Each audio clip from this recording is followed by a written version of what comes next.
ವ್ಯಾಪಾರಸ್ಥರ ವಿಶ್ವಾಸ ಪಡೆದುಕೊಳ್ಳುವ ಮೂಲಕ ಶಾಂತಿಯುತವಾಗಿ ಮನ್ನಾಯಕೇಳಿ ಗ್ರಾಮದ ಮುಖ್ಯ ರಸ್ತೆಗಳನ್ನು ತೆರವುಗೊಳಿಸುವಲ್ಲಿ ಯಶಸ್ವಿಯಾಗಿದ್ದಾರೆ ಗ್ರಾಮ ಪಂಚಾಯತ್ ಅಭಿವೃದ್ಧಿ ಅಧಿಕಾರಿ ಭಾಗ್ಯಜ್ಯೋತಿ ಹಾಗೂ ಅಧ್ಯಕ್ಷರಾದ ರಾಜ್ಕುಮಾರ್ ಅಗಸಿ ಅವರು.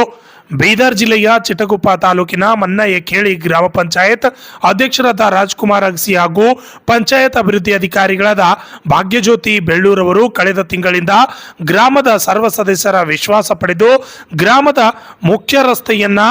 ಗ್ರಾಮದ ವ್ಯಾಪಾರಸ್ಥರು ತಮ್ಮ ಅಂಗಡಿಯನ್ನ ಬಿಟ್ಟು ತಮ್ಮ ಎದುರಿನ ರಸ್ತೆಯನ್ನು ಒತ್ತುವರಿ ಮಾಡಿಕೊಂಡಿದ್ದರಿಂದ ಗ್ರಾಮದ ಸಾರ್ವಜನಿಕರ ಸಂಚಾರಕ್ಕೆ ತೊಂದರೆಯಾಗುತ್ತಿರುವುದನ್ನು ಅರ್ಥಪೂರ್ಣವಾದ ವಿವರಣೆ ನೀಡುವ ಮೂಲಕ ವ್ಯಾಪಾರಸ್ಥರನ್ನ ತಮ್ಮ ವಿಶ್ವಾಸಕ್ಕೆ ಪಡೆದು ಗ್ರಾಮದ ಮುಖ್ಯ ರಸ್ತೆಯಾದ ಅಂಬೇಡ್ಕರ್ ವೃತ್ತದಿಂದ ನಿಡುವಂಚ ಗ್ರಾಮದ ಗಡಿಯವರೆಗಿನ ರಸ್ತೆ ಅಗಲೀಕರಣವನ್ನ ಶಾಂತಿಯುತವಾಗಿ ಯಶಸ್ವಿಗೊಳಿಸುವ ಮೂಲಕ